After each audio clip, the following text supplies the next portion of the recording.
something that is Turkish or something that's Farsi. The languages of Tasawwuf is different a little bit. Understand, everything is very rich now. So you may have different meanings.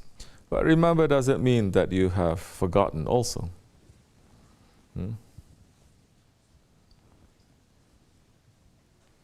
You remember your past, right?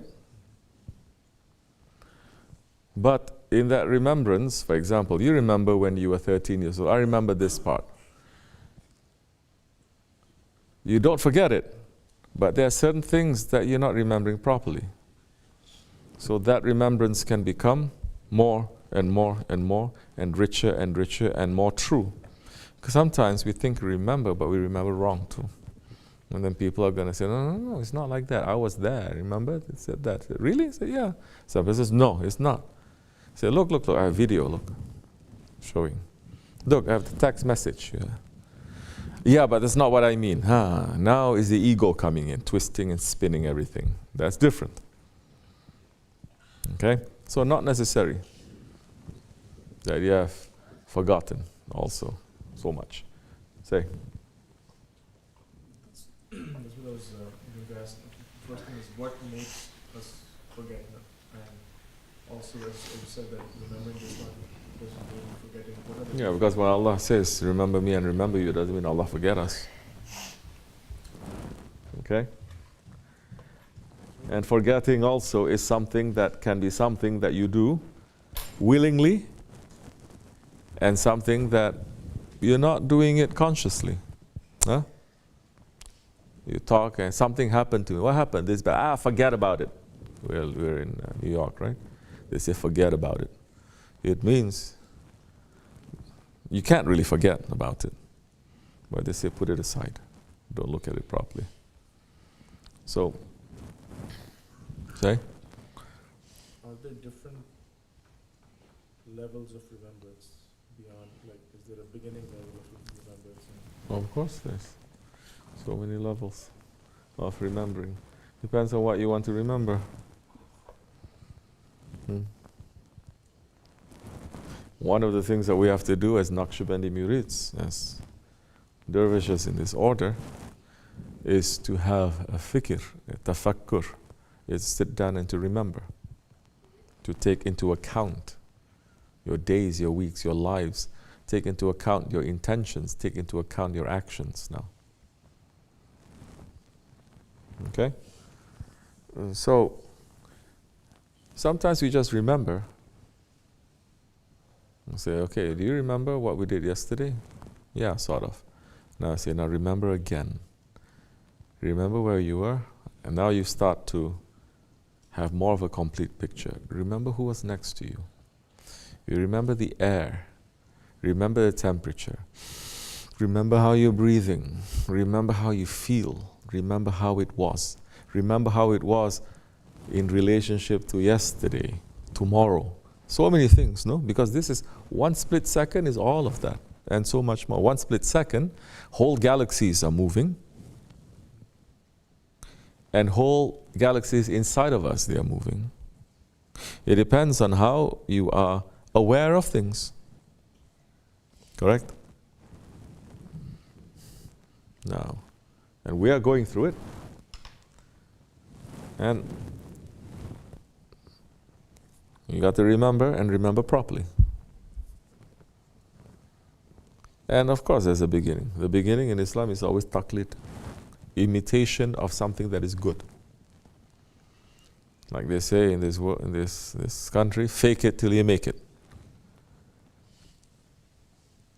But that is also called ritual. You understand? Something that is filled with meaning. It is something that you are doing an action that is not that action. It means something else, much, much bigger. But in order to reach to that much, much bigger, first you have to do the beginning actions. You do it, slowly, slowly, slowly, things start changing. As our namaz, our prayer, our salah, our worship. You stand, you bow down, you prostrate, you get up again, you bow down, you prostrate, you sit, you continue some cycles, and then you turn right and you turn left. That is the physical, that is the beginning point. you cannot not do the beginning point. That is the obligation of this of Islam. It is a pillar of our faith.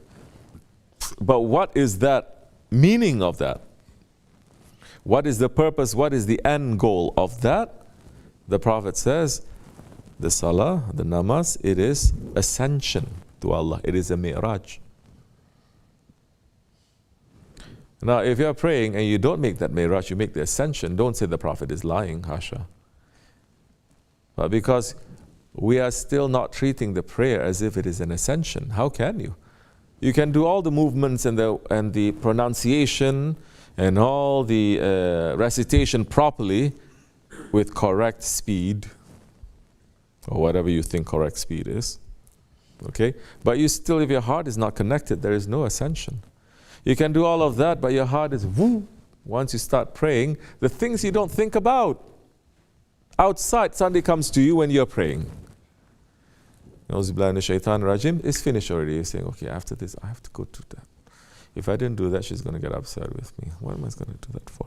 Oh, I have to do this. Yeah, I didn't eat that before. So, boy, you're having this full conversation. For a man who doesn't know himself, it's okay, it's normal.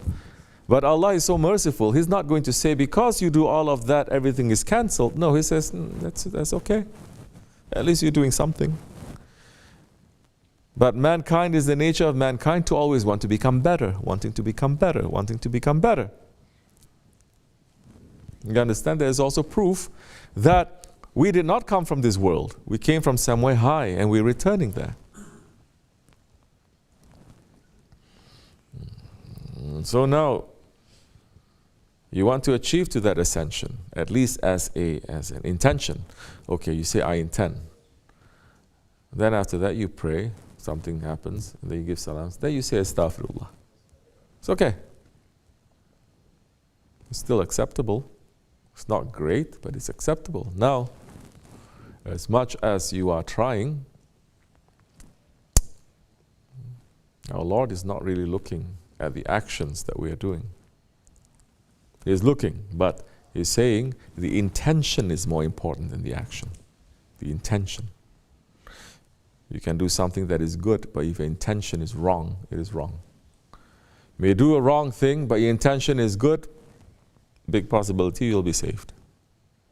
Because your intention is good. And any action in Islam, if you don't have an intention, it is not acceptable. You understand? Yeah. So beginnings, yes, there is a beginning point. And sometimes they just make you to be there in the beginning. In the beginning, you just room, like that beginning line, room. It's okay. It is not your call. Especially in this way, in this tariqat, it is not what you want. You say, when are we going to start? I can run, and now I can really run. I've been preparing all these years. Why am I not flying in the air? Why am I not visiting and eating with prophets? Why am I not bouncing from galaxy to galaxy, as so many people they are claiming? As if that is something that is so great. Maulana is saying, what? You want to walk on water? There are insects that can walk on water. So what? You want to fly in the air? The birds can fly in the air. So what? You are human. Your secret is something else. So now in this way, you're saying, okay, I want to move, I want to go. It is not up to you. It is according to your teacher, according to your master now. Because he will tell you where to go, how to go, when it is necessary. You understand? And sometimes he said it's not necessary. Don't go. Stay there. Sometimes you're already going somewhere, but you just don't know it. It is up to them again. Their way is underground, don't you know? And they clip your wings. They don't let you fly. Because if you start flying everywhere. Like that one and his son, they fly too close to the sun and they melt. So no, you fly, don't just fly because you fly. Why are you flying? Why? For what reason? Oh, I want to be illuminated. Why? Why you want to be? Then what? Okay, you're illuminated. Then what? So many people, they're stuck. I want to pursue that. I want to have that. That is my ideal. You got it. Then what? If you have it, then what are you going to do? But people don't even know what to do if they have money in their hands. So many people, they win the jackpot, the lottery, and they destroy it overnight. Not just spending all the money, they destroy their lives too. What are you going to do with it? Then what? If you cannot do that, be responsible with what you have in this world, worldly, you think if they give you something high, mystical and spiritual, you're going to be responsible. And is that what the Prophet is concentrating? His whole 23 years of life, we see him concentrating on that, on the miracles. Isa alayhi salam, Jesus, he had miracles. He is on top of our heads. He had miracles. Feeding multitude with some loaves of bread and fish, raising the dead. He had miracles, a few. And they revere him, they love him. The Holy Prophet ﷺ, he had miracles that are uncountable. He split the moon in half. Animals came to him, bowed down and spoke to him in perfect Arabic.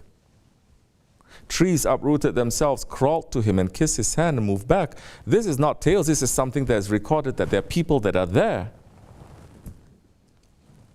They had no water, water came out from his fingers.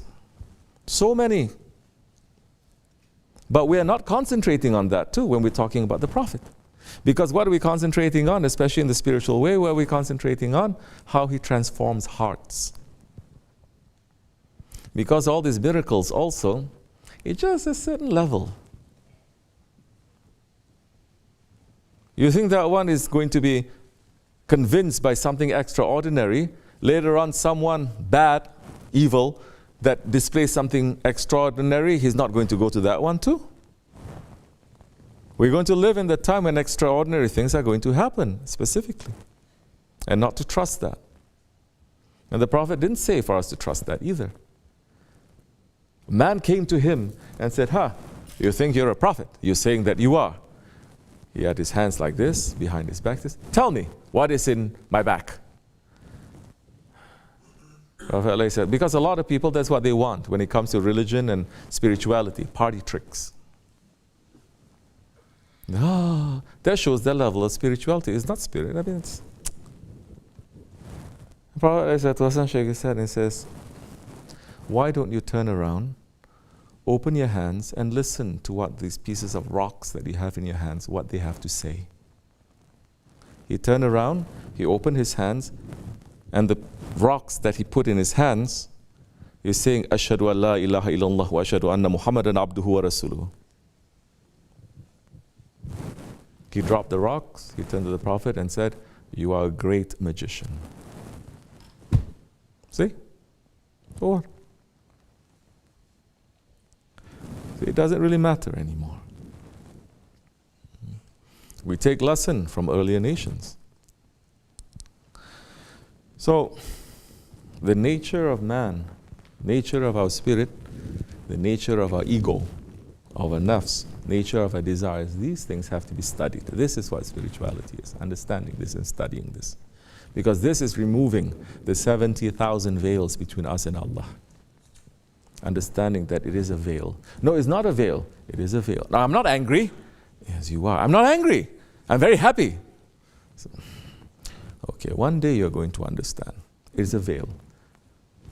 One day you said, after you come out from that drunk state, someone show you the video again.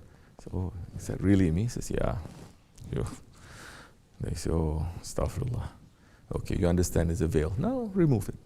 Remove the veils. Now you're going to come a little bit more face to face with your friend.